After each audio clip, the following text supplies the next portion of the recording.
எழுத்தாளர் ஜெயமோகன் எழுதிய சோற்றுக்கணக்கு சிறுகதை பகுதி 1. கெத்தேல் சாஹிப் என்றால் கேள்விப்பட்டிருக்க மாட்டீர்கள். திருவனந்தபுரம் சாலை பஜாரில் இப்போது ஸ்ரீ பத்மநாபா தியேட்டர் இருக்கும் இடத்திற்கு அருகில் அந்த காலத்தில் அவரது சாப்பாட்டு கடை இருந்தது. 60-70களில் அங்கே சாப்பிடாதவர்கள் திருவனந்தபுரத்தில் இருந்தால் அவர்கள் சைவ சாப்பாட்டுக்காரர்களாக இருப்பார்கள். 78ல் கெத்தேல் சாஹிப் சாவது வரை கடை நடந்தது. இப்போதும் மகன் பல இடங்களில் கடையை நடத்துகிறார். அதே இடத்தில் அவரது உறவினர்கள் கடை நடத்துகிறார்கள். இப்போதும் அங்கே மீன் குழம்புக்கும் கோழி குழம்புக்கும் அதே சுவைதான். இப்போது முபாரக் ஹோட்டல் என்று பெயர். இன்றும் கூட்டம் கூட்டமாக வந்து காத்து கிடந்து சாப்பிடுகிறார்கள். முபாரக் ஹோட்டலில் சாப்பிட்டால்தான் திருவனந்தபுரம் வந்ததாகவே ஆகும் என நம்பும் அசைவ பிரியர்கள் கேரளம் முழுக்க உண்டு. ஆனால் கெத்தேல் சாஹிப் சோற்றுக்கடை வேறு ஒரு விஷயம் சொன்னால்தான் புரியும்.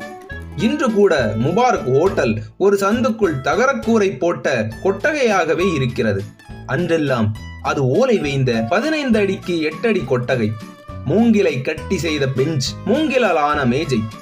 கொட்டகை 4 பக்கமும் திறந்து கிடக்கும். வெயில் காலத்துக்கு சிலுசிலுவென காற்றோட்டமாக இருந்தாலும் மழையில் நன்றாகவே சாரல் அடிக்கும்.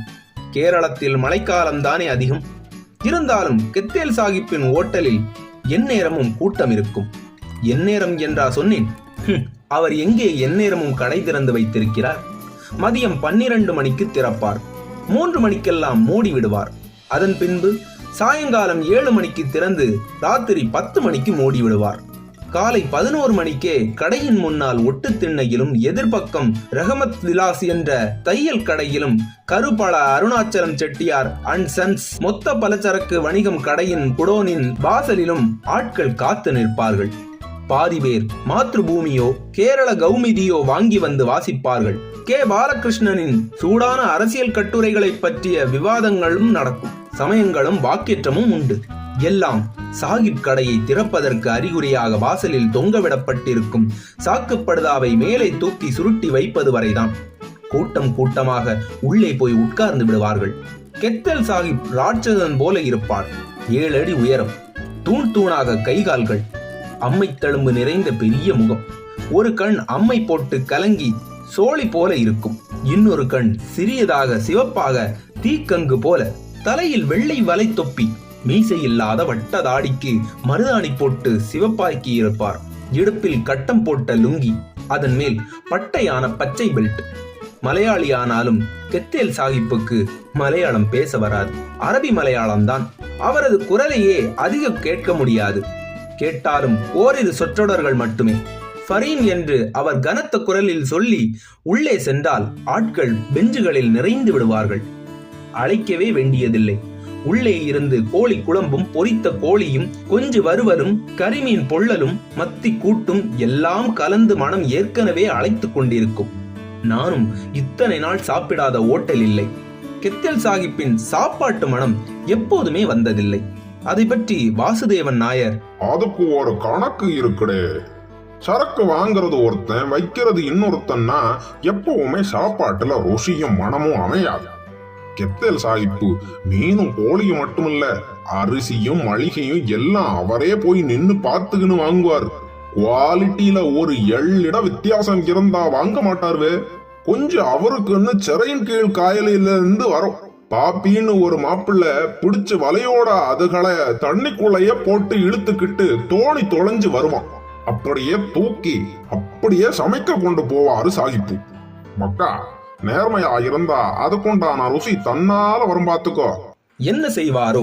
அவர் கடையில் சாப்பிட்ட 15 ஆண்டுகளில் ஒரு நாள் கூட ஒரு சாப்பாட்டு பொருள் கூட மிகச்சிறந்த ருசி என்ற நிலையில் இருந்து கீழே வந்ததே இல்லை. அதை எப்படி சொல்லி விளக்குவதென்றே எனக்கும் தெரியவில்லை. நேர்மை மட்டுமல்ல, கணக்கும் கூடத்தான். சாஹிப்பின் கடையில் குழம்பும் பொரியலும் எப்போதும் நேராக அடுப்பில் இருந்து சூடாக கிளம்பி வரும். வரும் கூட்டத்தை முன்னரே கணித்து அதற்கேற்ப அடுப்பில் ஏற்றுக்கொண்டிருப்பார். அவரும் அவரது பீபியும் 2 பையன்களும் 2 உதவியாளர்களும் தான் சமையல்.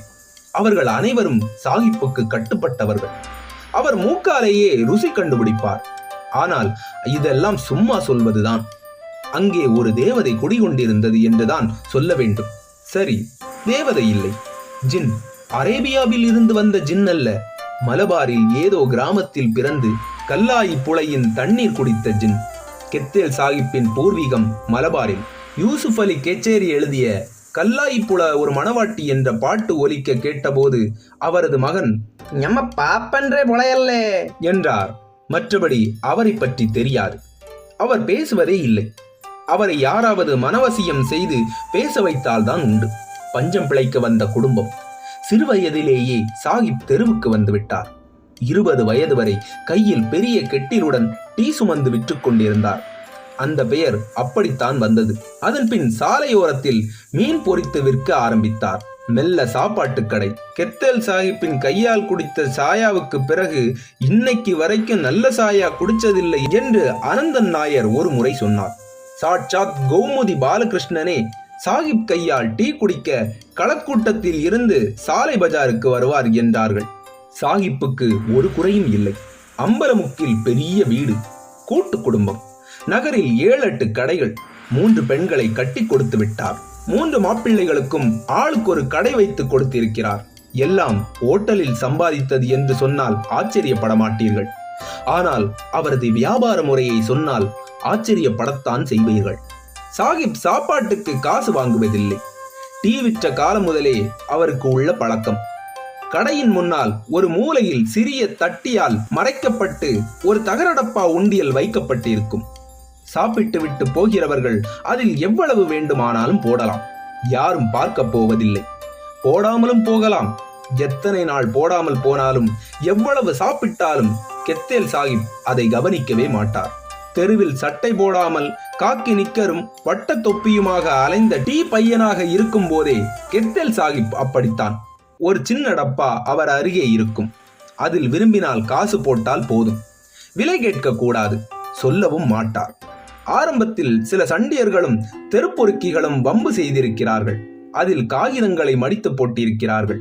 அந்த டப்பாவையே தூக்கி கொண்டு போயிருக்கிறார்கள்.